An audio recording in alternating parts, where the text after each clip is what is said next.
4:00 pa lang na umaga, inaantok pa ako. Sarap pang matulog eh. Pwede bang matulog muna, tay? Inaantok pa talaga ako. Oo naman, matulog ka muna. Basta pagising mo, damo ang kakainin mo. Grabe, damo talaga. Ano tayo, tay, kalabaw? Wala kang magagawa. Kung matutulog at mamaya ka pagigising, sino pa pagbebentahan natin ng tinapay? Engkanto? Wala tayong kikitain, Sheila, kung matutulog ka pa. Sabi ko nga, hindi na ako matutulog eh. Sino matutulog? Ako? Ayokong tulog no. Dapat magtrabaho para hindi damo kainin. Talaga lang. Hisikat lang araw mamaya. Tapos hindi pa ako tapos sa pagluluto ng tinapay. Bakit kasi huli ka nang gumising eh? Di sana natulungan mo ko sa pagluluto rito. Nakapaglako na sana tayo ngayon. Tay, ang aga pa naman. Tsaka, hello, napuyat ako sa paglalagay ng mga pangontra sa bote mo eh, no? Sumasakit pa yung kamay ko sa pagdadad ng mga halamang gamot. Hindi naman ako yung manunugis, pero ako yung laging nag-aayos ng mga kailangan nyo. Aba dapat lang, tatay mo ako eh. Tsaka, huwag ka na nga magreklamo. Alam ko namang tanghali ka na kung gumising kahit maaga kang matulog eh. Kaya nga ikaw na ang pinalagay ko ng lagi sa bote para ako na magluluto ng tinapay. Hindi ka na nga sumama sa akin sa pagsasanay kahapon eh. Ilang araw ko na hindi sumasama sa akin ha. Tinatamad ako, tay. Tsaka, bakit mo ba ako sinasanay sa paggamit ng patalin? Wala naman akong balak maging manunugis. Hindi ko naman din magagamit yun sa pagbebenta ng tinapay. Magagamit mo yan, Sheila. Hindi pa nga ngayon. Pero sa takdang panahon. Tsaka paano kapag may siraulong tao kang makakasalubong sa daan? Di alam mo kung paano protektahan ang sarili mo. Kaya sa susunod, sumama ka na sa akin. Sa ayot sa gusto mo. Oo na, tay. Oo na. Bakit ba marami kayong ginawang tinapay ngayon, tay, kaysa kahapon? Marami ba nagpapahatid ngayon? Baka masayang yan. Oo. Itong unang lalagyan na may tinapay, ihatid mo yung kay Aling Nene. Yung pangalawa hanggang 5 kay Aling Rosa. Nagpapahatid kasi sila para sa magsa sa kanila. Yung mga hindi na ilagay sa lalagyan, yan ang ilalako ko. Kaunti lang naman yan. Ako na maghahatid at maglalako sa iba. Mabuti na lang, medyo marami-rami yung hahatiran natin. Di masasayang yung pandesal natin ngayong umaga. At gagawa na lang tayo ulit para mamayang hapon na ilalako ng mga pandesal. Ikaw na lang ang gagawa sa pandesal, Sheila. Aalis ako mamayang hapon. Mamayang madaling araw pa ako makakauwi. Saka pupunta, tay? Alis ka na naman? Sa kabilang baryo. May kiwig daw na namataan sa lugar nila noong nakarang araw eh. Daw? Ibig sabihin, di pa po sigurado? Ba't pa kayo pupunta doon hindi naman pala sigurado? Wala kasing nabalita na may inatake o inaswang ng kiwig. Pagkatapos ng gabing yun. Kaya nagdadalawang isip yung albularyong kaibigan ko kung kiwig ba talaga yung nakita niya. Dahil masyadong mabilis ang galaw nito. Tsaka totoo man o hindi sila, pupunta pa rin ako. Hindi natin pwedeng hintayin na may masaktan pa bago ako pumunta roon. Oo na lang po. Ako na lang maghahanda ng kape natin para naman makainom tayo ng mainit na kape bago tayo maglako. Maginaw pa naman sa labas. Mabuti naman naisip mo yan. Akala ko buong oras ka na lang uupo na parang lantang aswang dyan sa upuan na yan eh. Hinahanto kasi talaga ako, tay. Sige na, mag-aayos na rin ako ng sarili ko para wala na akong iisipin mamaya. Umalis si Sheila sa harapan ng kanyang ama habang nagluluto ito ng pandesal. Agad siyang bumalik sa kanyang kwarto para magbihis, bago bumalik sa kusina para magtimpla ng kape. Sakto ring tapos na ang kanyang ama sa pagluluto. Kumuha ng 4 na pandesal si Sheila para sa kanilang almusal. Hindi rin nakalimutan ni Sheila na mag-alay ng pandesal sa punso ng kaibigan niyang duwende na nasa likod bahay. Nang matapos na silang mag-almusal, agad nilang inilako ang kanilang palintang tinapay nang magkahiwalay. Mabilis namang naubos ang inilalako ni Sheila, kaya maaga siyang nakauwi ng bahay. Wala pa ang kanyang ama sa bahay, kaya natulog na lang ulit si Sheila. At nagising na lamang nang dumating na ito, kasama ang kaibigan niyang si Lexie. Maaga akong alis ngayon, Sheila, ha? Naimbitahan ako ng kaibigan kong albularyo ko si kaarawan niya. Kaya ngayon na ako aalis. At didiretso na rin ako sa kabilang bayan dahil may kiwig daw na sumasalakay doon. Kaya bukas na ako makakauwi. Grabe, iiwan mo na ako agad, tay. Kakain ka doon ng masarap na ulam sa kaibigan mo. Tapos ako dito sa bahay, puro gulay. May pera naman dyan ah. Kung tamad kang mamalengke, hindi ka talaga makakakain ng karne. Isama mo yung kaibigan mo. Ang init-init sa labas eh. Pwede magdusa ka. Hindi ka na bata, oy. Tsaka mami, tandaan mo palagi ang binibiling ko sa'yo, ha? Huwag na huwag ka magpapagabi ng uwi. Oo na po, Tay. Isasama ko na lang si Lexie. O sige, mag-iingat kayong dalawa. Alis na ako. Sige, ingat po. Ingat po, Mang Marvin. Ako na po ang bahala sa anak nyo. Ano ginagawa mo pala dito, Lexie? Nabanggit sa akin ng anak ni Mang Marvin na ikaw lang mag-isa ngayon. Kaya sasamahan kita. Sasamahan din kita sa pagbebenta ng tinapay mamaya para hindi ka na mahirapan pa. Sus, manahimik ka, Lexie. Gagawin mo lang talaga akong dahilan para pagbentaan mo ng tinapay yung totoy na anak ni Aling Carla eh. Grabe ka naman magsalita, Totoy. 8 years lang naman tanda mo sa amin. 27 ka, 19 pa lang kami. Tsaka ayaw mo nun, may kasama ka. Mag-isip-isip ka nga, Ate Sheila. Ay bahala ka nga dyan, Lexie.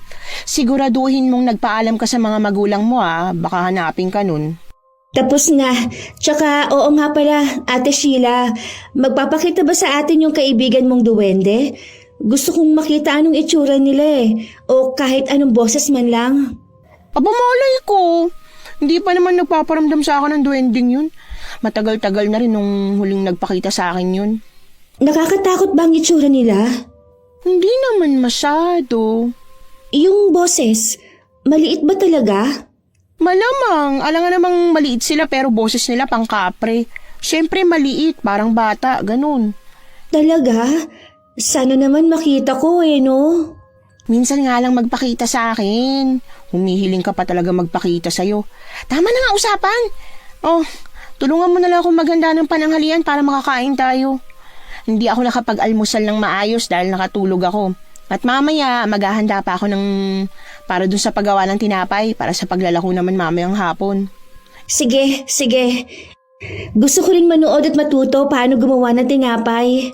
Eh kung ganun kilos na, magtulungan tayong dalawa. Matapos kumain na magkaibigan, nagpahinga muna sila saglit bago inilako ang mga tinapay na niluto nila. Akala ni Sheila na makakauwi sila kaagad, kaya lang may tinapay pang natitira sa basket. Malapit nang gumabi. Ate Sheila, uuwi na ba tayo? Hindi ko alam, may konting tinapay pa kasi natitira sa basket natin eh. Mukhang masyado ko yatang nadamihan yung paggawa ng tinapay. Sayang naman kasi baka mapanis. Sayang yung perang nilabas namin kung dito mabebenta. Baka malugi kami imbis na madagdagan yung pera. Hala siya. Napaka-OA mo naman, te. Lugi agad. Kaunting tinapay na lang naman tong naiwan. Marami na kaya tayong naibenta. Business is business talaga, Lexie. Kapag nagnegosyo ka, dapat talaga sulitin mo yung oras para maubos yung paninda mo. Habang may tao pa magbenta ka. Paano ba yan? Maggagabi na eh. Lagi pa naman bilin sa atin ni Mang Marvin na huwag tayong magpapagabi sa daan. Alam ko, pero wala naman si tatay sa bahay, kaya hindi niya malalaman. Hindi niya tayo mapapagalitan. Kung gusto mo, mauna ka na lang umuwi. Ako na magbebenta nito mga naiwan. Hindi pwede, no? Baka mapano ka sa daan. Baka aswangin ka o kung sinong siraulong taong makasalubong mo. Talaga lang, Lexia. Salamat sa pag-aalala. Mahal na mahal mo talaga ako, no? Kilabutan ka nga dyan sa sinasabi mo. Pero seryoso, wala pa naman akong narinig na may nagpapakitang aswang sa baryo natin. Maliban sa engkanto, kaya wala tayong dapat na ipag-alala. Baka ngayon meron na. Hoy, Lexi, bibig mo. Baka magkatotoo. Manahimik ka nga. Takot ka rin pala eh. Ewan ko sa'yo. Halika na. May nakikita akong 3 bahay sa unahan. Maraming tao. Medyo mainit pa naman tong tinapay na dala natin. Baka sakaling bilhin nila. Kapag hindi nila bibilihin o hindi maubos, uwi na lang tayo. Nagbago ng desisyon ko. Sumasakit ng paa ko kakalakad. Mabuti pa, para makauwi na rin tayo. Pagod na rin ako eh. Maghiwalay tayo. Ako dun sa 2 bahay, ikaw naman dun sa isa. Total, malapit na rin namang maubos yang sayo. Sige, sige. Bilisan mo naman maglakad. Aba Lexi, wag mo akong utusan. Mas matanda ako sa'yo, babaita ka. Oo nga, baka rayumahin ka. Aba, kuruting kaya kita. Naglakad na sila papalapit sa huling bahay na pagbebentahan nila. Laking tuwa ni Sheila na makaubos sila. Masaya sila habang papauwi. At habang naglalakad ay kumakain pa ng balot si Lexi. Nagpalibre kasi ito sa kanya at bilang pasasalamat sa kaibigan ay binilhan niya ito ng balot. Habang naglalakad sila, nakarinig sila ng malakas na iyak ng bata na parabang nasasaktan hanggang sa nawala ang boses nito. Sabay na napatingin sina Sheila at Lexi sa dating abandonadong bahay. May nakita silang babae sa nakabukas na pinto. May karga itong bata na parabang pinapatahan. Lumapit si Lexi sa bahay ng babae, kaya walang ibang nagawa si Sheila kundi ang sumunod. Hindi niya alam kung bakit biglang lumakas ang tibok ng kanyang puso at nanlamig ang kanyang katawan nang magkatitigan sila ng babae. Pakiramdam niya ay may nakikita siyang itim na usok na nakapaligid sa babae. At dahil madilim na nga, naisip ni Sheila na baka namamalikmata lamang siya. Magandang gabi po, Ale. Bagong lipat po ba kayo dito sa baryo namin? Ngayon lang po kasi namin kayo nakita eh. Kayo ba ang dating may-ari ng bahay? Ako nga po pala si Lexi. At Sheila naman po ang pangalan ng kasama ko. Ang dami mong tanong, Lexi. Kita mo namang pinapatahan ng Ali yung anak niya eh. Pagpasensyahan niyo na po tong kasama ko. Nako, wala yon. Nakakatuwa nga dahil kayo pa talagang lumapit sa akin. Hindi ko to inaasahan. Ano pong ibig ninyong sabihin, Ale? Ang ibig kong sabihin, kayo pa lamang ang nakasalumuha namin ng anak ko simula na lumipat kami rito sa bahay na ito. Ako nga pala si Aling Clay. Hindi pa ba tayo uuwi, Lexi? Ano ka ba? Saglit lang. Kinakausap pa tayo oh. Hindi magandang asal yun no. Bakit po kayo nasa labas?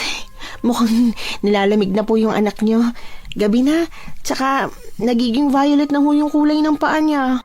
Ganito talaga ang kulay ng paa ng anak ko. Salamat sa pag-aalala, Sheila. Papasok na rin ako. Masaya akong nakita kita. Po? Anong... Ang ibig kong sabihin, kayong dalawa. Mag-iingat kayo sa pag-uwi. Maraming salamat din po. Aalis na po kami. Mauna na po kami. Sige. Teka lang, Ate Sheila. Ano ba? Huwag mo nga akong kalad ka rin. Saglit lang naman. Ang bilis mong maglakad. Bakit ka ba nagmamadali, ha? Bakit ka ba bigla-bigla na lang lumalapit tas kumakausap sa taong di mo na makilala, ha? Para magpakilala. Mukha naman mabait si Aling Clay. Ano bang problema? Kanina ka pa atat na atat umuwi eh. Para kang nakakita ng aswang. Kinakabahan ako sa kanya. Hindi ko alam eh. Pero nakakatakot siyang tumingin tsaka magsalita. Yung para bang anumang oras, kakainin niya ako. Alam mo ate, tinatakot mo lang talaga ang sarili mo. Mukhang mabait naman siya. Hindi tayo sigurado. Tsaka, kita mo ba yung loob ng bahay nila? Hindi pa nalilinis mula ng ilang taong pagkaabandona.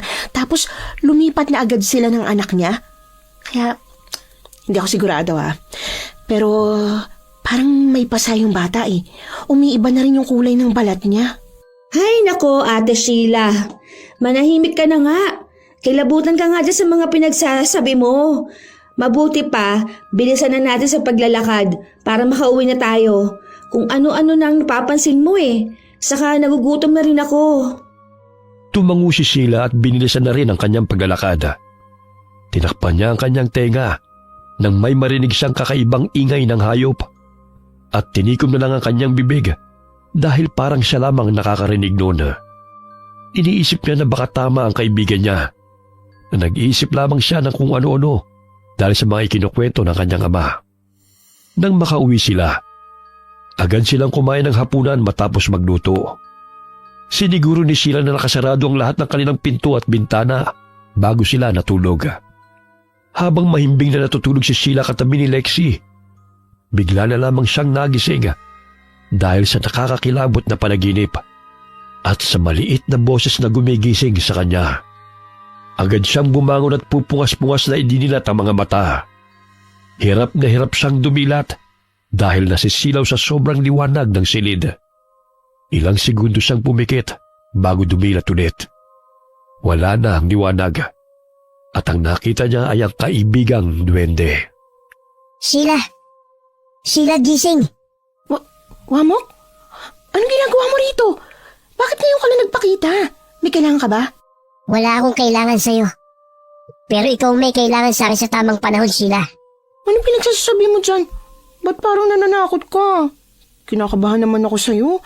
Minsan ka na nga lang magpakita tapos ganito pa pinagsasasabi mo. Dahil hindi lang takot at kabang mararamdaman mo sa pagkakataong to. Kailangan mo maghanda. Dahil narito na sila. Para maghasik ng kadiliman sa baring nito. Sila? Sino sila? Teka, naguguluhan na ako sa iwamo ka. Ano bang ibig mo sabihin, ha? Nandito na ang mga aswang. At kailangan mong harapin ang bagay na nakatakda sa'yo. Nakasalalay sa'yo ang buhay at kaligtasan ng mga taong nakapaligid sa'yo. Kailangan mong pigilan at buksay na masama nilang balak para sa kapayapaan nyo. Ha? Bakit ako? Anong alam ko sa mga ganyan? Baka nagkamali ka lang ng pinagsabihan. Teka, Wamok, ba't bigla ka nalang naglalaho? Ate Sheila, sinong kausap mo dyan? Bakit ka nagsasalita mag-isa? Yung kaibigan kong duwende. Wala ka namang kausap ha. Umalis na. Naglaho na lang bigla eh. Ano ba naman yan? Hindi ko pa naiintindihan yung mga sinasabi niya. Tapos umalis na agad siya na parang bula. Bakit ka ba kasi nagising? Umalis tuloy. Ayaw yata magpakita sa'yo. Sino namang hindi magigising? Ang ingay-ingay mo. Para kang may kaaway na engkanto. Ay nako, sumasakit ang ulo ko sa duwending yun. Marami pa akong gustong itanong sa kanya kaso bigla na lang nawala eh. Alam mo, ate, bukas mo na yan problemahin.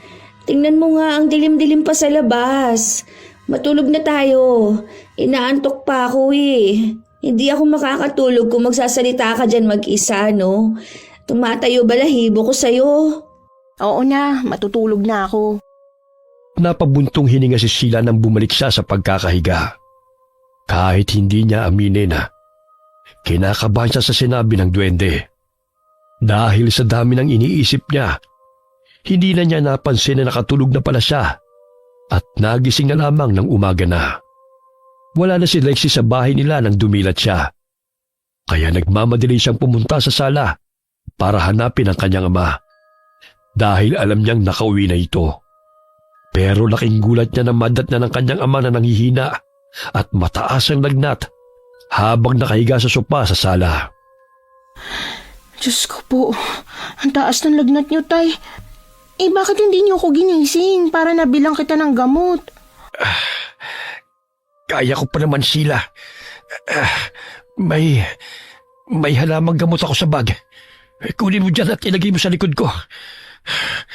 Mas mabisa yon kaysa sa gamot na bibilhin mo. Ay naku, sana umuwi kayo ng maaga kagabi at hindi niyo na pinagpatuloy ang panunugis niyo ng aswang. Kung alam yung masama ang pakiramdam niyo. Tingnan niyo, lumala tuloy yung sakit niyo. Oo nga pala tay, may nakita ba kayong aswang sa barayong pinuntahan niyo? Wala. Wala akong nakita kahit isang aswang kagabi. Wala ring nagparamdam. Yun naman pala eh. Pero sa lugar natin meron. May narinig akong balita kaninang umaga. May isang sanggol daw na nawawala. At ang sabi ng nanay, pumunta lang daw siya sa kusina saglit para kumuha ng gatas. Pagbalik niya, wala na ang bata. At kanina may damit na nakita. Puro dugo daw ang nakita sa damit ng bata. Ano? Diyos ko po, sana mapatay ng aswang na yun. Hindi pwede mangyari ulit to. Kawawa yung mga tao na bibiktima nila. Napakademonyo nila. Wala silang awa. Kailangan ko talagang tugisin ang aswang, anak. At kailangan makahanap ako ng impormasyon tungkol sa kanila. Hindi natin alam kung nag-iisa lang ang aswang o marami sila. Ikaw lang mag-isa, tay? Bakit? Wala bang gagawing aksyon yung mga otoridad? Ano, magbibingi-bingihan lang ba sila? Kagaya natin tao rin ang mga otoridad, anak. Natatakot din sila. Dahil alam nilang wala silang laban sa mababangis na aswang. Kagaya ng mga kiwig. Isa itong malaking aswang na parang aso. Mabilis ang galaw nito. At kapag hindi mo alam kung paano sila labanan, baka isa ka pa sa maging hapunan nila.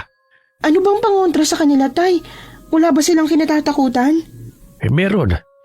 Takot sila sa patalim at apoy. Pero kailangan mo rin mag-ingat. Dahil kagaya nga na sinabi ko, baka ikaw ang maging hapunan nila. Mukhang nakakatakot talaga mga aswang na yan, ha. Mukhang tama nga yung sinasabi sa akin ni Wamok. May masamang mangyayari. Wamok? Yung kaibigan mong duwende? Nagpakita siya? Ano sinabi niya sa'yo? May masama raw na mangyayari at darating na kadiliman. Hindi ko maintindihan yung sinabi niya kagabi dahil umalis siya kaagad eh. Huwag yun na lang munang intindihin yun, Tay. Isipin nyo na lang munang kalagayan nyo. Bibili pa rin ako ng gamot kahit na may halamang gamot kayo dyan para mabilis kayong gumaling. Maglalako pa ako ng pandesal mamaya. Hindi ako nakapaglako kanina. Mag-iingat ka palagi, anak. Babawi ako kapag maayos na ang pakiramdam ko. Huwag na kayo mag-alala sa akin, Tay. Kaya ko ng sarili ko. Tsaka alam ko namang poproblemahin nyo pa yung mga aswang sa baryo natin. Kaya hayaan nyo na ako na muna maglalako ng paninda natin. Kahit na, anak. Kailangan ko rin magpagaling dahil marami pa akong kailangan gawin at kailangan ko rin tulungan ka. Responsibilidad ko ito at baka mapano ka sa daan. Wala nang nanay mo kaya hindi ako papayag na mapahamak ka.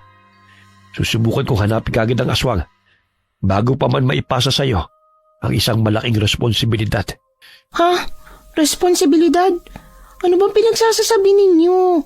Yun din ang sinabi sa akin ni Wamok na hindi ko maintindihan eh. Ano ba nangyayari sa inyo? Naguguluhan na ako sa pinagsasasabi ninyo.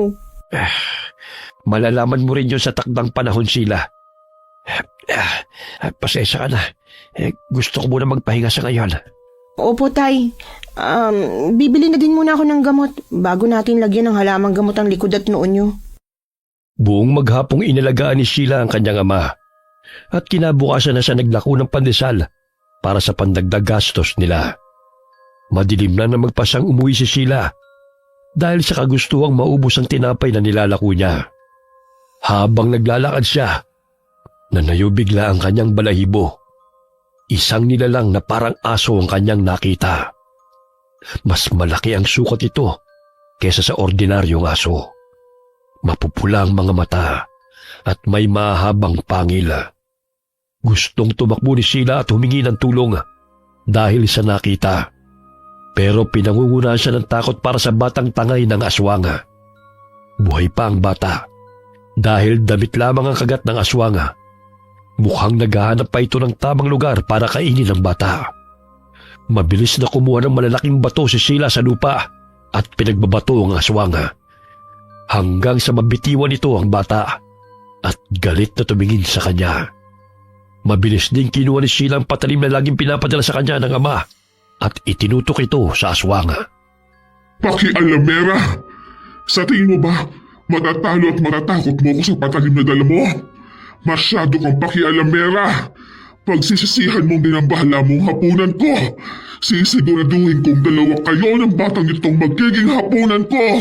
Demonyo ka! Tao kami at hindi hapunan. Wala kang puso. Pati malit na pasit kakainin mo. Wala kang awa sa magulang na nag-aalaga sa batang yan. Naaawa ka sa batang ito? Pues, pwede namang ikaw ang kainin ko. Saktong-sakto, gutom na ako.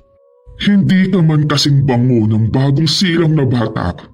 Sigurado naman akong mabubusog ako sa malaman mong katawan at dugo. Nakakadiri ka! Wag na wag mong gagalawin ng bata! Ibigay mo siya sa akin! Hindi ka naman bulag para hindi mo makitang hindi ko nahawak ang bata. Nasa lupa na ito, umiiyak na para bang humihingi siya ng saklolo sa iyo. Sheila, nakakaawa naman. Demonyo ka! Paano mo nalaman ang pangalan ko, ha? Hindi na yon importante. Bata ang gusto mong kunin, hindi ba?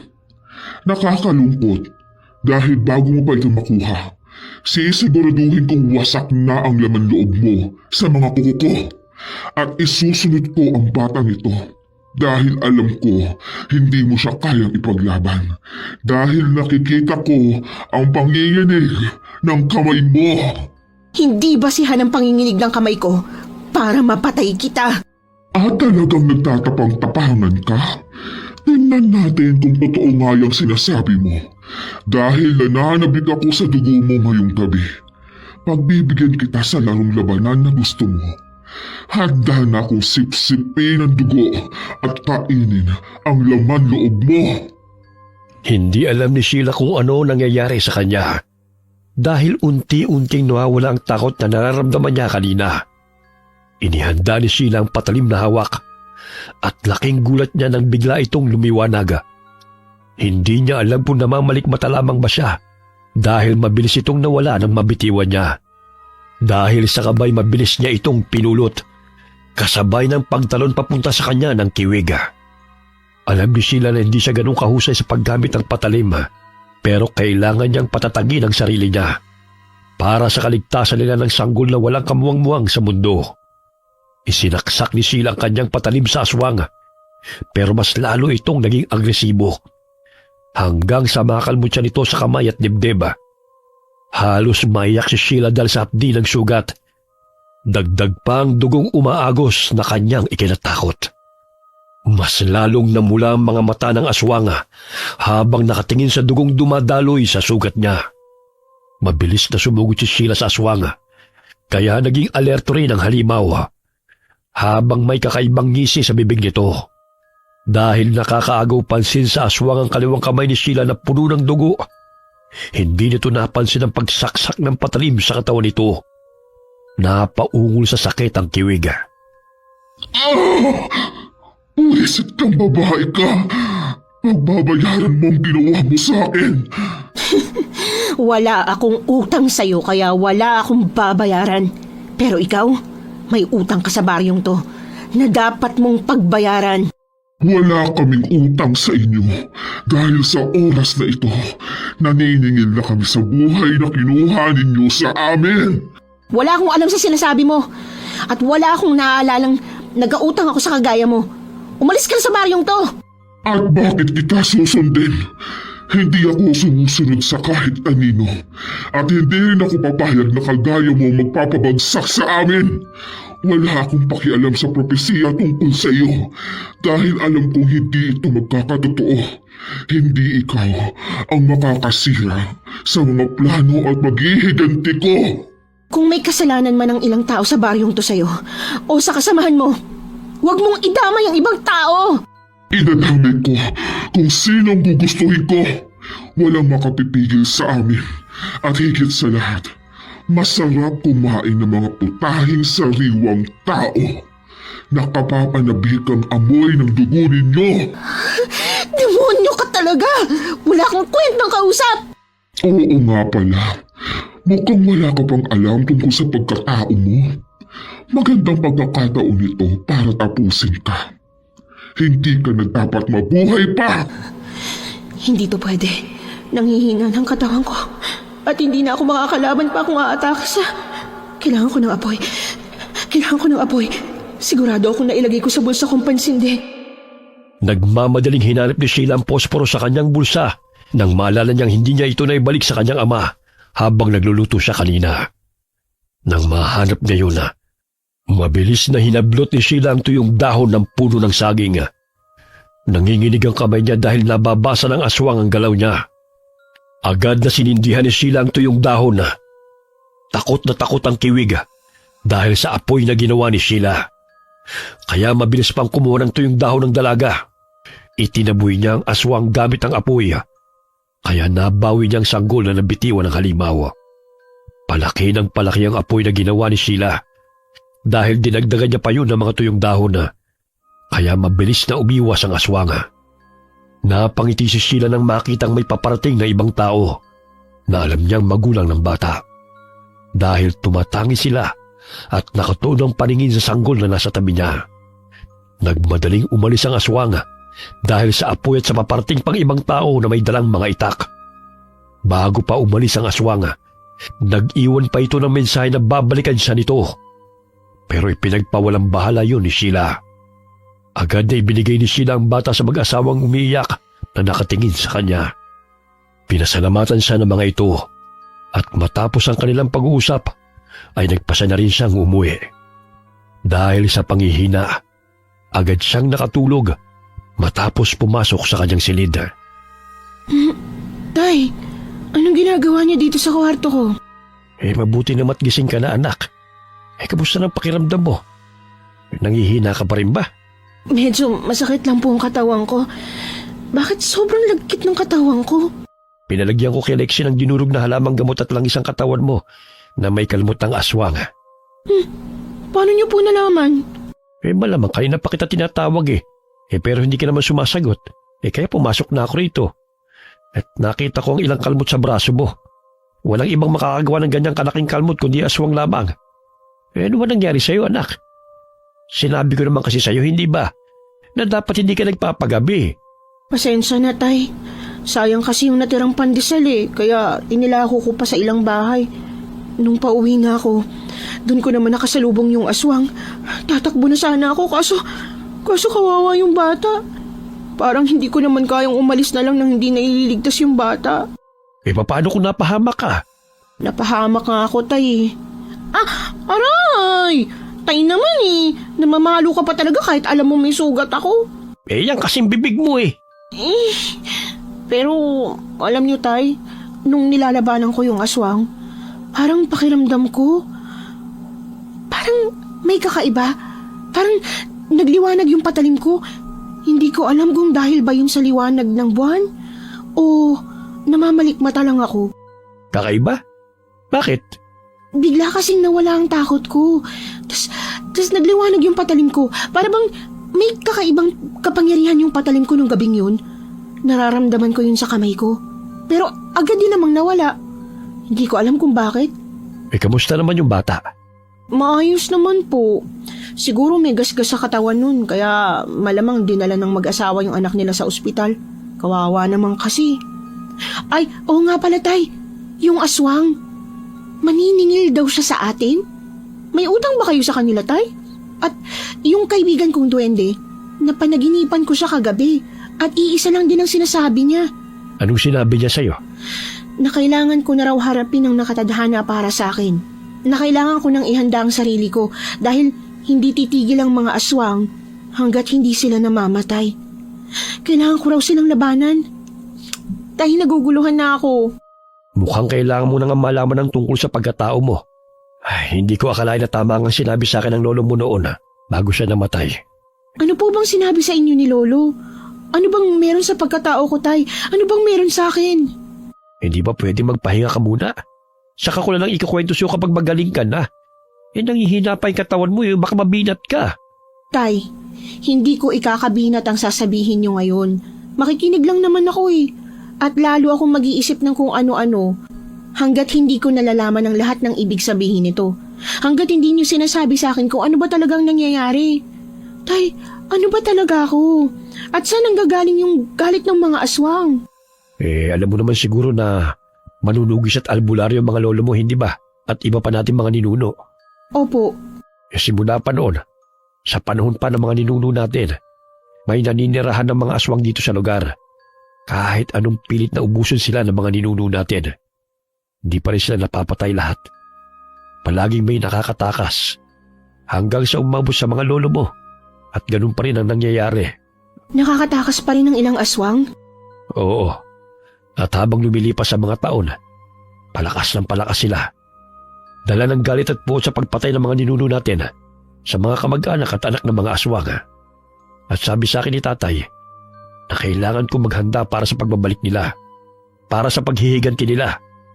Pero hindi ako ang kailangan maghanda. Hindi ako makakatapos sa kanila. Hindi ako makakaubo sa kanila. Dahil hindi ako nakasaad sa libro na tatapos sa kanila. Kung hindi kayo, sino? Sino makakatapos sa mga aswang, Tay? Ikaw, Sheila. Ang sabi sa akin, ang anak ko makakatapos ng lahat. Ikaw lang naman ang nag-iisa kong anak, Sheila Ako? Nahihibang na ba sila? Hindi ko nga alam kung paano lumaban Yung kagabi, swerte lang yun. At paano sila nakakasiguro, Tay, na ako nga makakatalo sa aswang? Paano ka nakakasiguro, Tay, na ako talaga yun? Wala naman sa atin ang librong hawak ng mga ninuno natin na nagsasabi na ako talaga yung makakatapos sa aswang. Hindi natin mahahawakan ang librong hawak ng mga ninuno natin. Dahil ang pwede lamang humawak sa librong yon ay ang taong niregaluhan ng diwata at duwende. Tanging pinagbigyan lamang ang nakakaintindi sa mga sulat na yon. At ikaw na rin ang nagsabi, hindi ba, na kinakausap ka ng kaibigan mong duwende? Ibig sabihin, ikaw talaga ang nakatakda para tumapos sa mga aswang. Hindi sila magpapakita sa'yo kung wala silang kailangan o hindi ka karapat-dapat. At yung sinasabi mong nawala ang takot mo, isa yun sa mga kakayahan ng isang manunugis. At yung patalim, totoong nagliwanag yun. Pero nawala yun dahil hindi ka pa handa. Hindi pa handa ang patalim na magpahawak sa'yo dahil hindi ka rin handa. Ibig sabihin, kailangan kong maging handa para magkaroon ako ng isang mahiwagang patalim? Oo, anak. At makukuha mo lamang ang mahiwagang patalim na yon kapag ibinigay na sa'yo ng diwata o duwende. Pero tay, takot ako. Tsaka, hindi rin ako marunong lumaban. Kaya hindi talaga magpapasakop sa akin yung mahiwagang patalim na yan na sinasabi niyo. Pwede kitang turuan. Kaya nga ako nandito para gabayan ka eh. Hindi naman kita pababayaan eh. Kahit ako ayokong humanto ka sa ganito dahil alam kong delikado. Pero wala akong magagawa dahil ang patalim na mismo nagpapakita sa iyo. Hindi ko yun mahawakan dahil hindi ako ang karapat-dapat. Paano kapag ayaw ko, tay? Napakalaking responsibilidad to.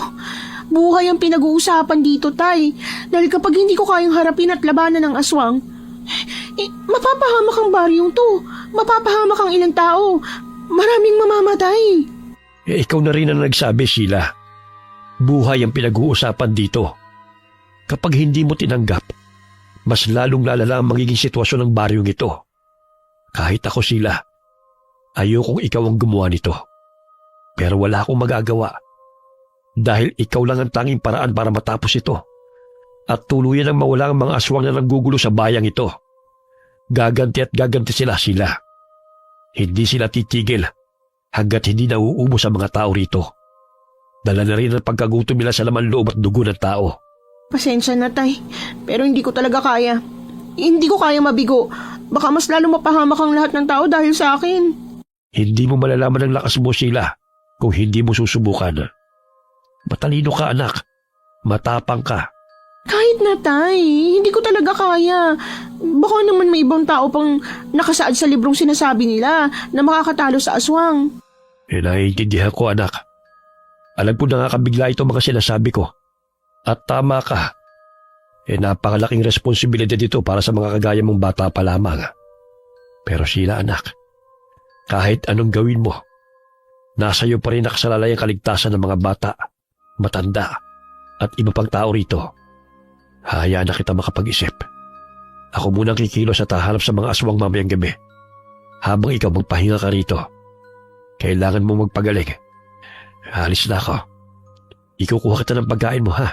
Kaninang umaga ka pa walang kain. Tanghalian na. Salamat po, tay. Kagaya nga ng sinabi ng ama ni Sheila, hinatiran siya nito ng pagkain sa kwarto. Dahil sa pananakit ng katawan niya, buong maghapon siyang nakahiga lamang. Hanggang sumapit ang gabi. Nagising si Sheila sa kakaibang tunog sa labas ng kanilang bahay. Tatayo na sana siya sa kanyang hinihigaan. Pero napatigil at nagulat siya nang magpakita ang kaibigan niyang duwende. Sandali siyang pumikit dahil nasilaw sa liwanag na bumalot sa silid. Laging ganun ang senaryo sa tuwing nagpapakita ang kanyang kaibigan. Sheila! Sheila, gumising ka! Anak ng tokwa ka naman, Wamok. Bakit ka ba nagugulat, ha? At saka, anong ginagawa mo rito? Nandito ako para balaan ka. At sabihin sa'yo na... Kailangan ko na maghanda at harapin ang responsibilidad na nakatadhana sa akin. Na ako ang babaeng makakapatay sa aswang, na dapat maging manunugis ako. Alam na alam ko nang sasabihin mo, Wamok. At iisa lang ang sagot ko. Ayokong maging manunugis dahil hindi ko kaya. Nadidinig mo ba yung kakaibang tunog sa labas? Yan ang papatay sa'yo. At sa mga taong nakapaligid sa'yo kapag pinangunaan ka ng takot. Nasa labas ng bahay nyo ang isa sa mga kiwig na nanggugulo sa bayang ito. Binabantayan ang galaw mo at naghahanap ng tamang pagkakataon para patayin ka o iyong ama para magawa nila ang plano nila. Pero sa pagkakataong ito, ikaw lang ang mag-isa sa bahay na ito dahil wala rito ang ama mo. Alam din nilang tungkol sa pagkatao ko? Oo, alam na alam nila. Kaya kailangan mo mag-ingat dahil hindi lahat ng mga nakakasalamuha mo ay totoong tao. May iba na nagpapanggap lang at naghahanap ng pagkakataon para atakihin ka. O naghahanap ng impormasyon kung paano ka mapapasunod o mapapabagsak. At isa na rin sa gagamitin nila ay ang mga mahal mo sa buhay. Halimbawa na kaibigan mong si Lexie. Baka isang araw, malalaman mo na lang na naging hapunan na siya ng aswang. Manahimik ka nga! Baka magkatotoo pa yung sinasabi mo. Isusumpa talaga kita. Hindi ako kalaban mo, Sheila. Nagpapaalala lang ako sa'yo. At yung sinasabi ko, malaki ang tsansa mangyari yun kapag hindi ka pa kumilos. May patalim ang ama mo, hindi ba? May orasyon yun. Bakit hindi mo yun gamitin para kalabanin ang nag-iisang kiwig sa labas ng bahay nyo? Nahihibang ka na ba? Sinuwerte lang ako nung nakaraang gabi kaya nakaligtas ako. At nasugatan ko yung aswang. Tsaka, hindi mo ba nakikita tong katawan ko na puno ng... Teka, nasaan ang mga kalmot ko? Pinagaling na kita, Sheila. Kayang-kaya mo ang kiwig na nasa labas. Nararamdaman ko na kayang-kaya mo siyang labanan. Dahil hindi siya ganun kalakas. Ito na ang tamang pagkakataon para dahan-dahan mo silang ubusin. At simulan mo ito sa kiwig na nasa labas na nag-aabang sa'yo. Pero nasa iyo pa rin ang huling desisyon. Kung matutulog ka ulit, o lalabanan mo siya. Hindi naman ito makakapasok sa bahay niyo eh. Dahil may mga langis na pangontra ang bawat sulok ng bahay na ito. Kaya ligtas ka. Bakit kailangan ko pa ang patalim ng ama ko kung pwede naman na ibigay mo sa akin ng mahiwagang patalim para magamit ko? Gustuin ko mang ibigay sa iyo ang patalim na yon dahil may kakaibang lakas yun para madali mong mapatay ang mga kiwig. Pero wala akong magagawa dahil hindi pa magpapasakop sa iyo ang patalim. Kung palagi kang nag-aalangan, hindi mo magagamit ang kapangyarihan na yon. At talagang hindi mo yun magagamit kung hindi mo lalabanan ang takot mo. Nasa iyo sila kung pakikinggan mo sinasabi ko o hindi. Nakatulala lang si Sheila habang pinagmamasdan ang biglang paglaho ng duwende sa harapan niya. Huminga ng malalim si Sheila bago lumabas sa kanyang kwarto at pumunta sa lalagyan ng mga patalim ng kanyang ama. Mabilis na kumuha ng isang patalim si Sheila at lumabas ng kanilang bahay. Habang pinapakiramdaman niya ang paligid, naging alerto siya nang biglang may tumalo na isang aswang papunta sa kanya. Mabilis na umilag si Sheila at pilit na pinapatama ng aswang gamit ang patalim na hawak niya. Pero kahit anong gawin niya, nakakaiwas pa rin ito. Dahil sa inis ni Sheila, mabilis niyang kinuha ang asin sa kanilang kusina at ibinato yun sa mukha ng aswang. Agad itong napaungol sa sakit. Dahil sa pagkasunog ng mukha ng aswang, kinuha ni Sheila ang pagkakataong yun para sugurin ito. Sinaksak niya ng paulit-ulit ang aswang at laking gulat ni Sheila nang unti-unting naghilom ang sugat ng kiwig matapos itong dilaan ng halimaw. Hindi siya makapaniwala sa nasaksihan at bago pa man tuluyang nakatayo ang kiwig, napapikit si Sheila nang biglang lumiwanag ang patalim niya at nakaramdam siya ng kakaibang lakas mula rito. Kaya alam niya na ito ang katangian ng patalim na hinihingi sa duwende kanina. Hindi na nag-akasaya ng oras si Sheila at muling sinugod ang aswang. At sa isang saksak pa lang niya rito, agad na itong nawala ng buhay. Kasabay din ang pagkamatay ng kiwig, ang pagkawala ng liwanag sa patalim ni Sheila. Kaya nagmamadaling pumasok ang dalaga sa kanilang bahay at hinugasan ng kanyang kamay na puno ng dugo ng aswang habang hindi pa rin makapaniwala sa nangyari. Totoo bang nangyari kanina? Nakapatay ba talaga ako? Nagliwanag ba talaga yung patalim ko? Hindi ba ito panaginip? Anak ng tokwa, bakit nanginginig ang kamay ko? Ano nangyayari sa'yo? Bakit parang nakukonsensya ka? Anak ng tokwa ka talagang duwende ka? Hindi ka ba masaya na nakapatay ka ng isang kiwig, Sheila? Hindi ka dapat makonsensya sa pagpatay ng mga kagaya ng masasamang aswang. Dapat magsaya ka. Nasa unang pagkakataon, nakapatay ka ng salot. Ito na ang simula ng buhay na nakatadhana para sa'yo. Ilang beses ko ba kailangang sabihin o ipaalala sa'yo na huwag kang basta-basta magsasalita, Wamok? Ay nako, kung may sakit lang ako sa puso, nauna mo pa akong mapatay kaysa sa mga lecheng aswang na yan eh. Ay, at saka, itong unang pagkakataon na sumaksak ako ng isang aswang, kahit baliktarin man natin ang mundo, nakapatay pa rin ako. Kaya, normal lang na manginig ako, no? Tao rin ako. May konsensya din ako. Kung ikaw may konsensya, ang aswang naman ay wala. Alam ko, Hindi mo na kailangan ipaalala sa akin. Sana nga. Oo nga pala, Wamok.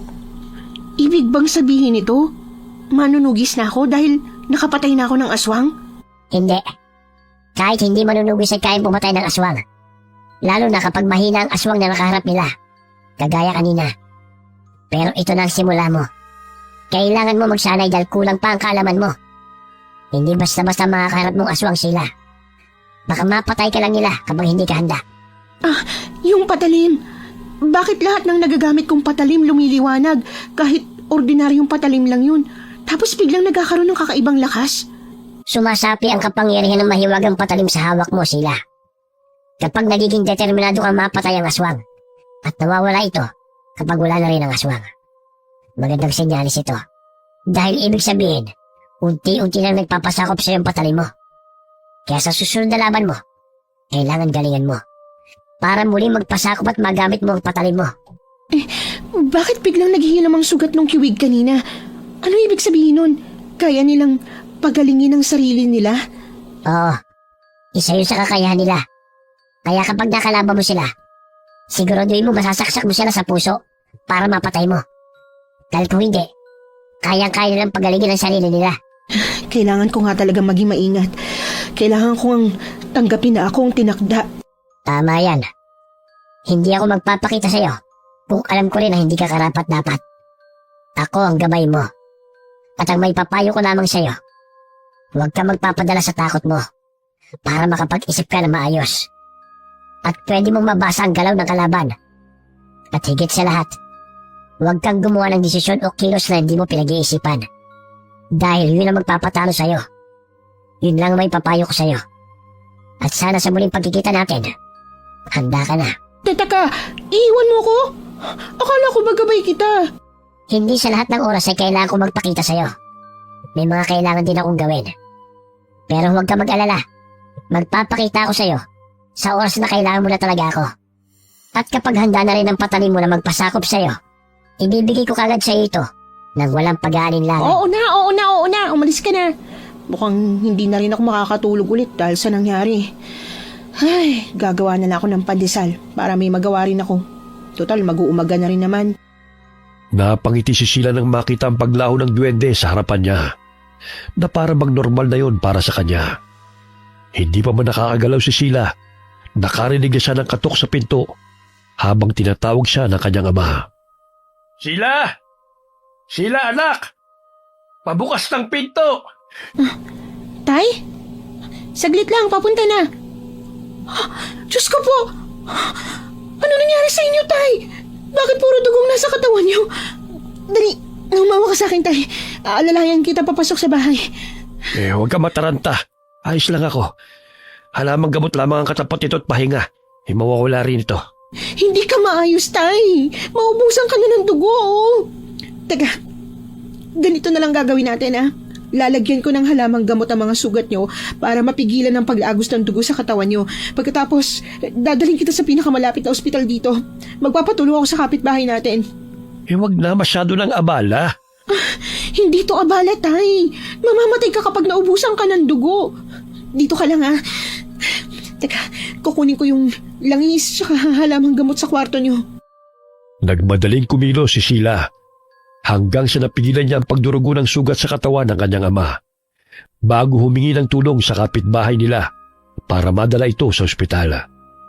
Mabuti na lamang at agad tumulong ang kumpare ng ama niya kaya nakapunta kagad sila sa ospital. Ilang araw ang nakalipas nang dumalaw ang kaibigan niyang si Lexi. Tunay nga talagang malakas sa mga aswang. Dahil kahit si Mang Marvin na mas maalam na sa panunugis ay napahamak pa. Ano ng plano mo, Ate Sheila? Hindi ko rin alam. Pero kailangan magbayad ang kiwig na yun sa ginawa niya sa tatay ko. Hindi ako papayag na hindi ako makaganti.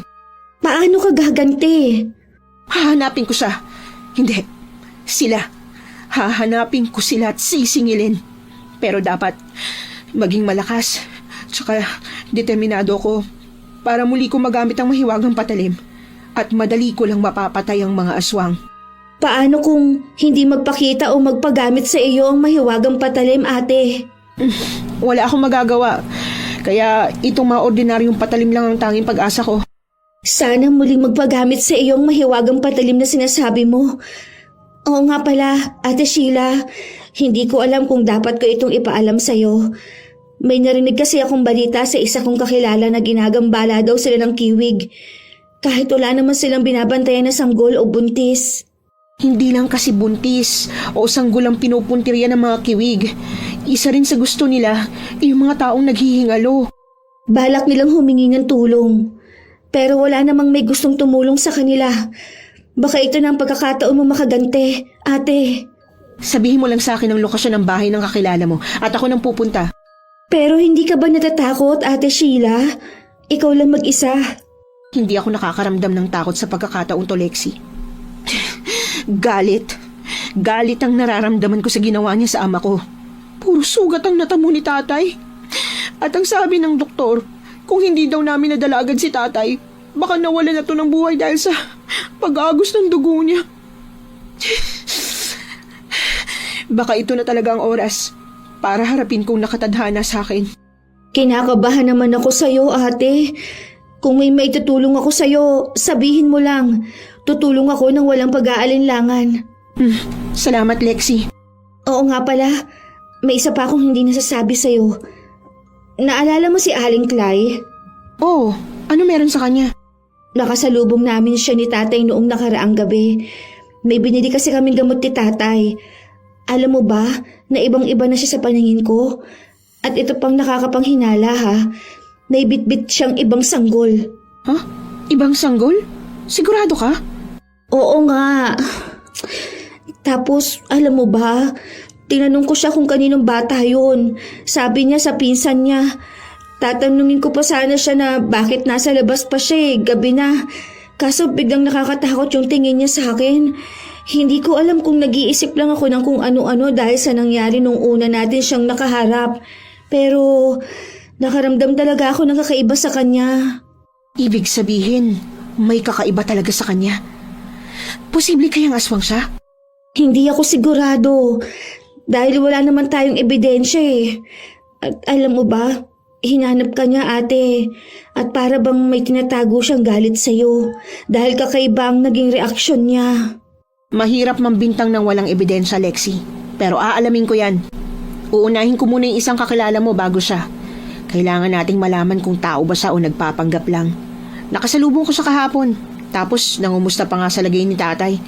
Nagulat nga ako kung paano niya nalaman pero hindi ko na lang tinanong dahil baka narinig niya yun sa iba.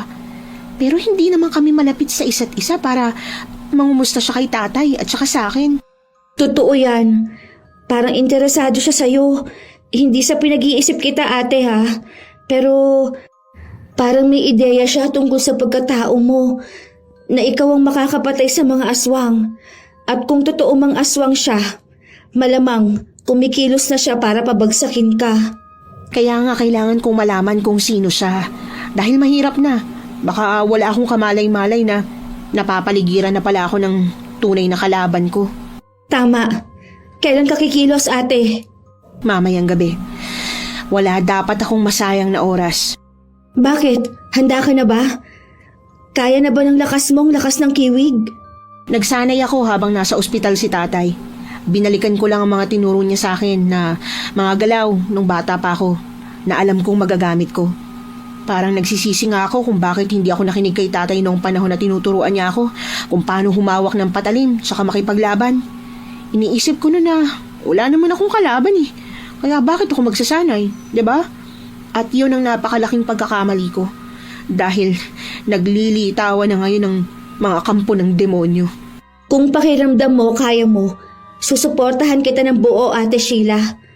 Pero bago yan, magpaalam ka kaya sa tatay mo. Nagpapagaling pa si tatay sa kwarto niya, kaya hindi ko nasasabihin.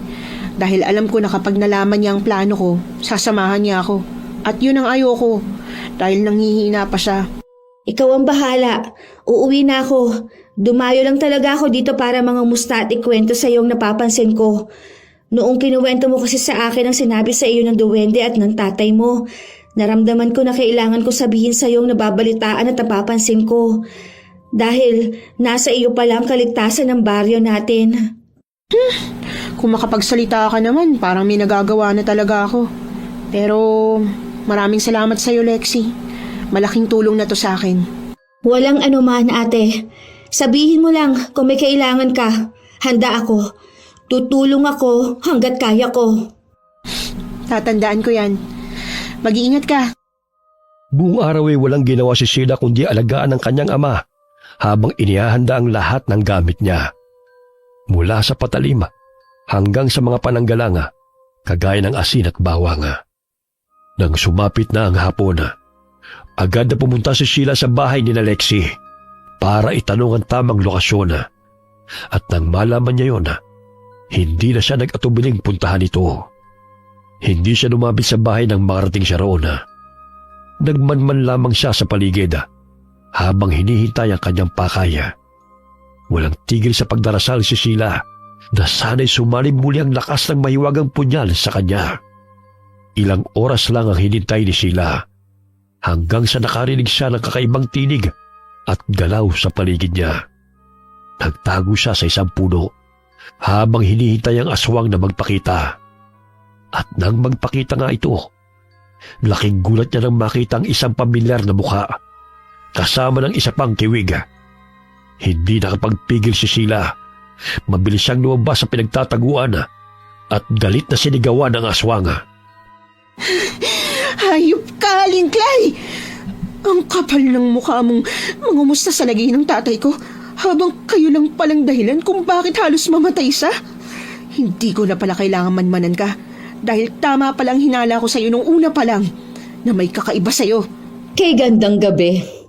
Nandito palang tagapagligtas ng mga tao. Kumusta, Sheila? Anong ginagawa mo dito? Mukhang pinaninindigan mo talaga ang pagiging tagapagligtas ng mga walang kwentang tao. Kayong walang kwenta, hindi ang mga tao. Nandito ako para maningil sa ginawa niyo sa tatay ko at para pigilan kayo sa masamang balak niyo. At sa tingin mo ba, makakahaya mo kami? Ang taas din ng tingin mo sa sarili mo, ano? Hindi dahil nasugatan mo ako nung unang pagkikita natin, magagawa mo ng talunin ako ngayon. Ibig sabihin, ikaw pala ang kiwig na may dalang bata na nakalaban ko noon. Kung totoo man, nakaya nga kitang sugatan kahit konting alam at lakas lang ng loob ang dala ko. Paano pa kaya ngayon? At hindi porket nag-iisa ko, ibig sabihin hindi ko na kayo kayang dalawa. Manang-mana ka talaga sa ama mo. Ganyan na ganyan din ang lakas ng loob niya. At magagaya ka rin sa ama mo dahil parehas kayong pakialamero at pakialamera.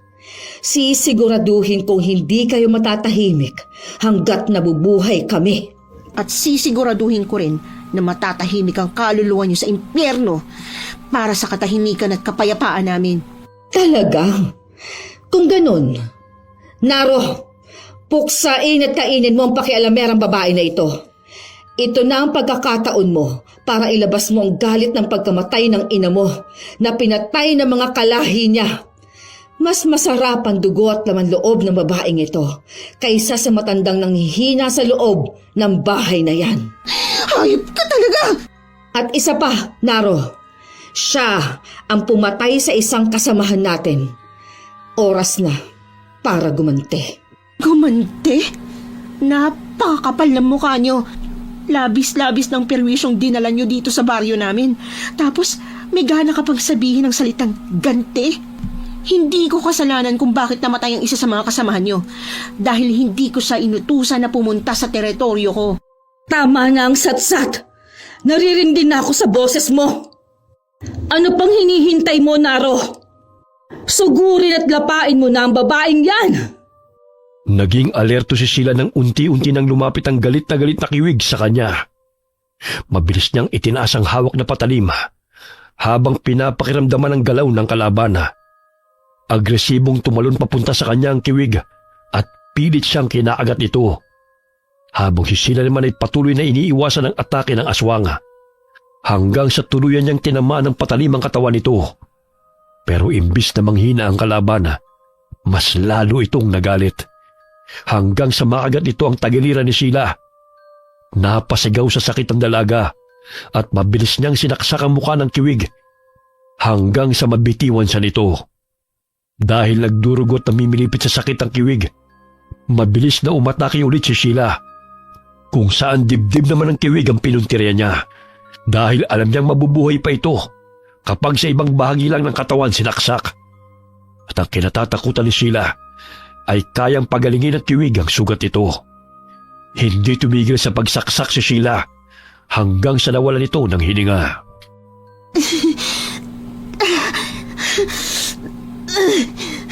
Ang sakit ng katawan ko.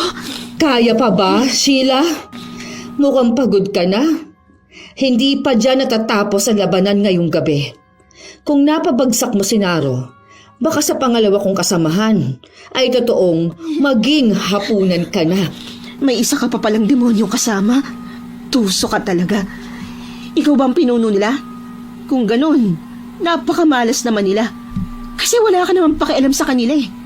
Kung makapagsalita ka, parang hindi namatay sa harapan mo kasamahan mo. Bakit? Iniisip mo bang iiyak ako dahil natalo mo siya? Hindi naman. Dahil alam ko na wala kang awa.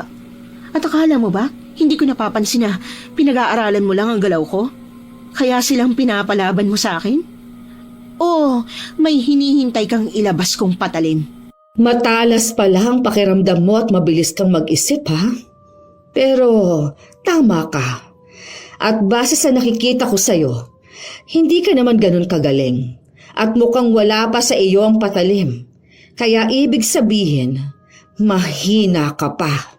Pero nakaya kong patayin ang isa sa mga kasamahan mo. Alam mo kung bakit?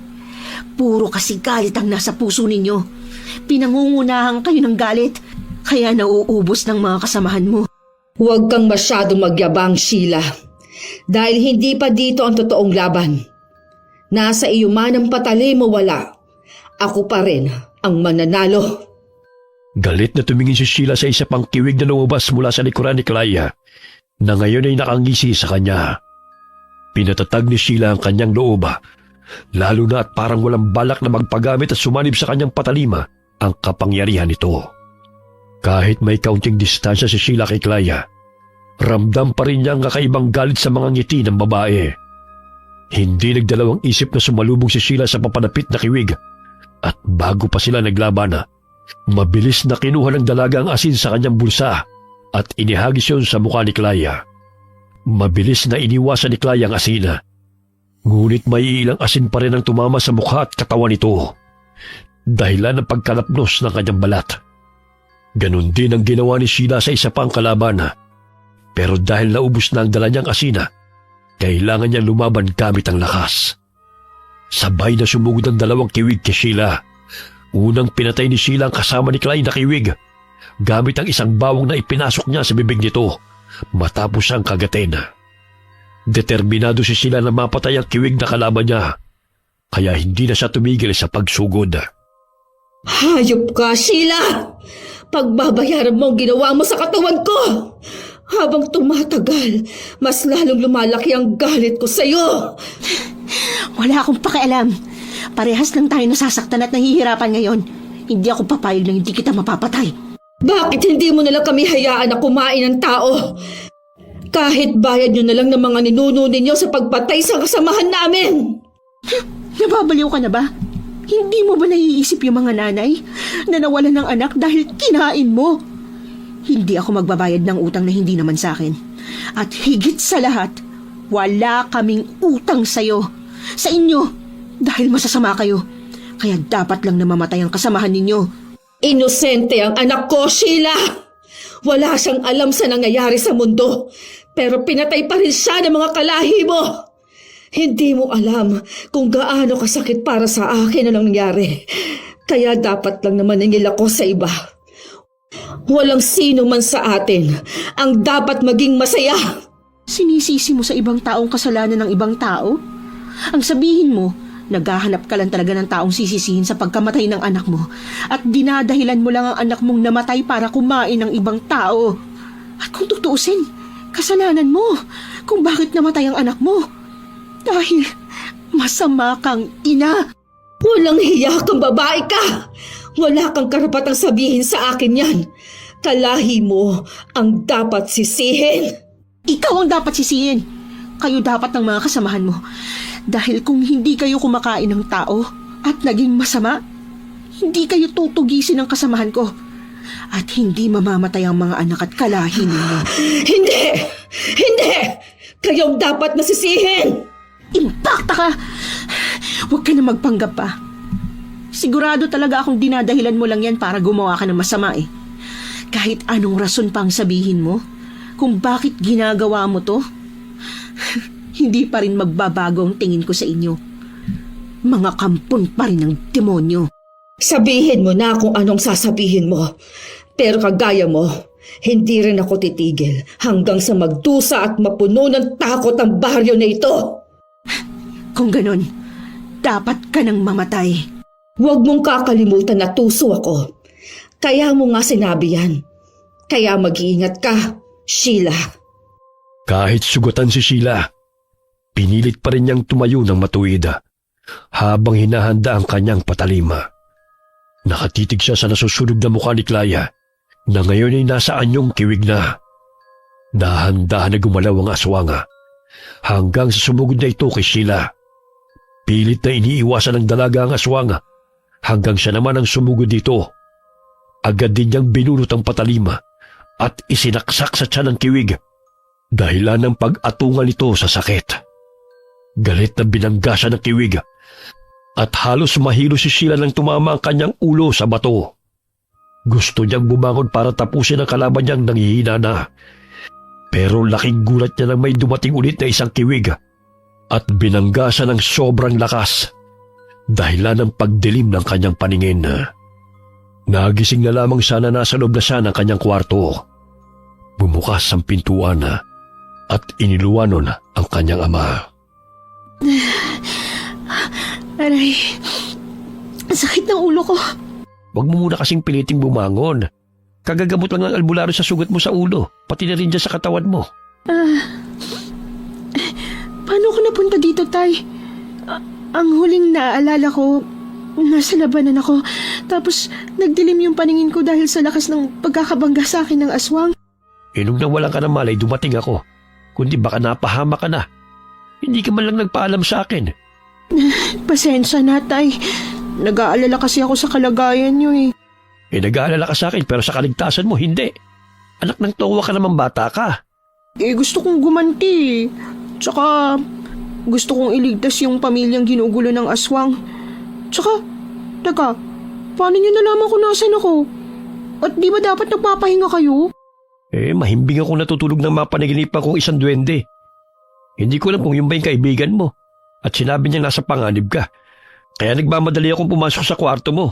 Kasi akala ko nandun ka lang. Pero wala ka nga. Kaya labis-labis ang kaba ko. Tapos, paano kayo napunta doon? Pinuntahan ko si Lexi. Nagbabaka sakali akong alam niya kung nasaan ka. Mabuti lang talaga't gising pa siya. Tinuro niya sa akin kung saan ka pumunta. Yung aswang, Tay, nasan? Pareho silang nakaligtas. Nang namataan ng kiwig ang presensya ko, nagmadali niyang tinulungan ng kasama niya at tumakas sila. Hindi ko na sinundan dahil nakita kong wala kang malay. Hayop na Clay yun. Mamamatay na sana siya kung hindi dumating yung kasama niya. Clay? Yun ba ang pangalan ng isang kiwig? Oo, Tay. Hayop na babaeng yun. Siya yung kumain ng nawawalang bata. Gusto ko siyang patayin, tsaka pagbayarin sa kasalanan niya, kagaya ng ginawa ko sa kasama niya. Pero masyado ako naging mahina, Tay. Kaya nakatakas siya. Sila ng mga kasama niya. Hindi ka mahina, anak. Tignan mo nga, nakaya mong pabagis ka ng kasama niya ng ikaw lamang. Ngayon alam ko na kung bakit nakatadhana ka rin maging manunugis. Dahil sa tapang mo, anak. Kaya huwag kang panghinaan ng loob. Ang nangyari kagabi, simula pa lang ng laban. May susunod pa. At sisiguruhin natin na sa susunod na laban, tayo ang mananalo. Kasama mo ko sa laban na ito, anak. Hindi ka nag-iisa. Anong gagawin natin, Tay? Kapag hindi pa natin sila napatay, sigurado kung may mabibiktima na naman sila. Kumilos na ako, anak. At alam ko na kung saan ang kuta nila. Kaya hindi na natin kailangang hanapin sila. Nalaman mo, Tay? Paano? Nagpatulong ako sa kaibigan kong albularyo. Kaya halos hindi na ako nakakauwi ng gabi noon. At yung mga nakarang araw, habang nagmamanman ako sa gubat, doon ko nakita ang kuta nila. Kung ganun, susugurin natin sila sa pinagtataguan nila. Parang ganun na nga. Para walang madamay ng ibang tao. Mahihirapan tayong gumalaw kapag may ibang tao. Pero bago yun, Kailangan muna natin maging malakas dahil hindi natin alam kung ilan ang aswang na natitira at kailangan mo na rin magpagaling para maisagawa na natin ang plano natin. Kapag gumaling ako, magsasanay ulit ako sa paggamit ng patalim. Kailangan kong malaman kung paano magamit ang iba pang klase ng patalim na pwede kong magamit sa kanila habang hindi pa nagpapagamit sa akin ng mahiwagang patalim. Kailangan kong maging handa. Tama yan. At huwag ka mag-alala dahil tutulungan kita hanggang sa maging malakas ka. Kung patuloy ka magiging matapang anak, may liligtas natin ang baryong ito. Kaya natin to. Kakayanin natin para sa katahimikan ng baryong to at para na rin sa kaligtasan natin. Ipaghahanda lang kita ng pagkain para makapagpahinga ka ulit. Bababa lang ako ha. Sige po, Tay. Salamat po. Ngumiti si Sheila sa kanyang ama bago ito lumabas ng kwarto niya. Hihiga na sana ulit siya pero biglang lumiwanag ang silid at pagkatapos ay tumambad sa kanyang paningin ang kaibigang duwende. Wamok, Mabuti naman at gising ka na. salamat sa tulong mo ah. Kung hindi mo ginising ang tatay ko, baka naging bangkay na ako. Ah, oo nga pala. Bakit nagpapakita ka? Sinabi ko naman sa'yo, hindi ba?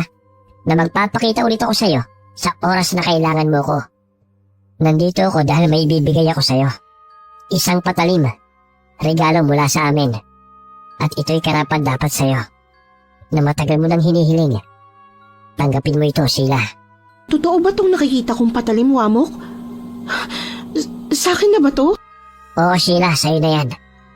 Handa na ang patalim na yan na magpagamit sa'yo. Kaya hindi mo na kailangan maghintay na sumanib sa ordinaryong patalim ang kapangyarihan yan para magamit mo. Dahil gayon mismo, mahahawakan mo na siya. Kayang patayin ng patalim na yan ang aswang. Kahit ito pang pinakamalakas. Kaya alagaan at ingatan mo yan. Gamitin mo yan sa tama. Maraming salamat dito, Wamok. Pangako ko sa'yo, gagamitin ko to sa tama. May tiwala rin ako sa'yo, Sheila. Aalis na ako. Mag-iingat kayo ng ama mo. At sana, magtagumpay kayo. Mag-iingat ka rin, Wamok. Pangako, gagawin ko at ng tatay ko ang lahat para magtagumpay. Hindi ko bibiguin ang lahat ng tulong at sakripisyo mo para sa akin. Ilang araw ang tinagal ni Sheila sa pagpapagaling at nang masiguro niyang ayos na siya, doon na sila nagsama ng kanyang ama sa pagsasanay. Humawak si Sheila ng iba't ibang klaseng patalim at pinag-aralan yon kung paano gamitin. Lalong-lalo na ang patalim na binigay sa kanya ng kanyang kaibigang duwende. Kailangan niyang maging mahusay para lumabas ang kapangyarihan nito. Bawat galaw ng ama ni Sheila ay sinusundan niya. Mula sa paghawak ng patalim at kung paano ito paggalawin ng tama sa kamay niya. Kailangan matindi ang pag-atake sa kalaban, anak. Hindi sila mamamatay sa mahinang saksak lang. Tandaan mo yan. Ayusin mo paghawak sa patalim mo dahil dyan nakasalalay ang panglaban mo. Opo, Tay. Ayan, ganyan nga. Ibuhos mong lahat ng galit mo sa lahat ng mga pag-atake mo. Maging alerto ka rin sa kapaligiran para mapaghandaan mo kung may aatake sa'yo. Para mabasa mo rin ang susunod na galaw ng kalaban. Ayos na ba, Tay? Hinihingal na ako. Gusto ko na magpahinga. Baka pwedeng uminom muna ng tubig. Anak, kapag may kalaban ka na, hindi mo pwedeng sabihin na, teka muna't nauuhaw lang ako. Alam ko naman po yun, Tay. Kaso wala pa naman po akong kalaban Tsaka nauuhaw na talaga ako. At isa pa, ilang araw na kaya tayo nagsasanay. Ay nako, ang dami mong reklamo. Sige na nga. Tapusin na natin ang pagsasanay natin ngayong araw. Magpahinga ka na. Kailangan mo ang lakas mo mamaya. Mamaya? Bakit po? Mamaya na ba natin gagawin ang plano natin, Tay? Oo. May nabiktimang hayop kagabi. Mukhang nagpapagaling at naghahanda ang kiwig na nakalaban mo. At baka kagaya natin, naghihintay lamang sila ng tamang pagkakataon para umatake. May naiisip mo bang plano para sa ating pag-atake? Opo, Tay. Bago pa man dumilim, dapat nandun na tayo. Dahil papalibutan natin ang mga bawang, tsaka asin, at tsaka iba pang matinik na sanga ang paligid nila para hindi agad sila makakaalis. At para masiguro natin na wala talagang makakaligtas sa kanila. Maganda yung naisip mo. Sige, magpapatulong ako sa mga kakilala ko para kunan tayo ng mga matitinik na sanga. Pero hindi kaya malaman ng mga kiwig ang gagawin natin, Tay? Sa tingin ko hindi. dahil mahina sila tuwing umaga. Ang iba sa kanila nananatili lang sa bahay nila dahil hindi nila kakayanin ang liwanag. Yung mga malalakas na kiwig lang ang may kakayahang lumabas tuwing umaga. Kung ganun, ituloy natin ang plano ko. Oo, ako nang bahala. Salamat, Tay. Dahil umalis ang ama ni Sheila para sa pagkuha ng mga halamang matitinik at iba pang gagamitin, siya naman na naghanda ng asin at mga bawang. Buong maghapon silang naghanda at bago pa gumabi, siniguro nila na napapalibutan na ng mga halamang matitinik, asin at bawang ang paligid. Habang naghihintay na gumabi, ilang minuto na lang sila, magagabi na at lalabas na ang tunay na anyo nila. Ito na ang laban na dapat nating ipanalo. Kaya mag-iingat ka, ha? Huwag mo akong alalahanin, Tay. Baka makalimutan mong protektahan ang sarili mo dahil sa pag-aalala sa akin. Eh, siyempre anak kita. Kaya normal lamang na mag-alala ko sa'yo. Gagawin ko po ang lahat, Tay, para sabay tayo makaalis ng ligtas sa gubat na to. Magtulungan tayo. Kaya po natin to. Tama ka. Kakayanin natin. Tumidilim na ang paligid. Ako sa kanan, ikaw naman sa kaliwa. Sumigaw ka lang ng malakas kapag kailangan mong tulong ko, ha? Pupuntahan ka agad kita. Tatandaan ko yan, Tay. Tayo na po. Inihanda ni Sheila ang kanyang patalim na bigay sa kanya ng duwende. Habang marahang naglalakad sa pwesto niya ng pabalik-balik. Maya-maya may nakita siyang dalawang kiwig na naghahanap ng paraan para hindi masaktan sa patibong na ginawa nila. At bago pa ito makaalis, sinabuyan ng asin ni Sheila ang isang kiwig sa muka, kaya nagwawala ito sa sakit.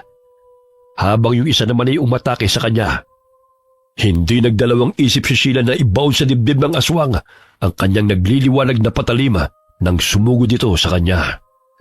At nang hindi na ito makakilos, pinuntirya naman ni Sheila ang isa pang kiwig na halos hindi na makakita dahil sa pagkapaso sa asin. Hindi na nahirapan si Sheila na pugutan ng ulo ang aswang gamit ang patalim niya. Napangisi siya nang makita kung gaano kalakas at katibay ang patalim. Dahil wala nang makitang kiwig si Sheila sa pwesto niya, agad siyang pumunta sa pwesto ng ama. At doon niya rin nakita ang 3 kiwig na napatay ng kanyang ama. Tay! Sheila, anak, ayos ka lang? Ayos lang ako. Wala na akong makitang kiwig sa pwesto ko. Maliban sa 2 kiwig na napabagsak ko. Wala na rin dito sa pwesto ko. Pumasok tayo sa loob ng lumang bahay. Tignan natin kung ilang kiwig pang uubusin natin. Sa palagi ko, konti na lang sila dahil halos napatay na natin ang kasamahan nila eh. Kailangan kong hanapin ang hayop na Clay na yon. Hindi ako titigil hanggat hindi ko siya nasisingil sa kasalanan niya. Kung ganun, habang hinahanap mo siya, ako nang bala sa iba pa. Hindi na, Tay. Kaya naman nating magtulong ang dalawa. At kahit anong gawin ng aswang na yon, magkikita pa rin kami sa lugar na to. Sabay tayo pumasok sa loob.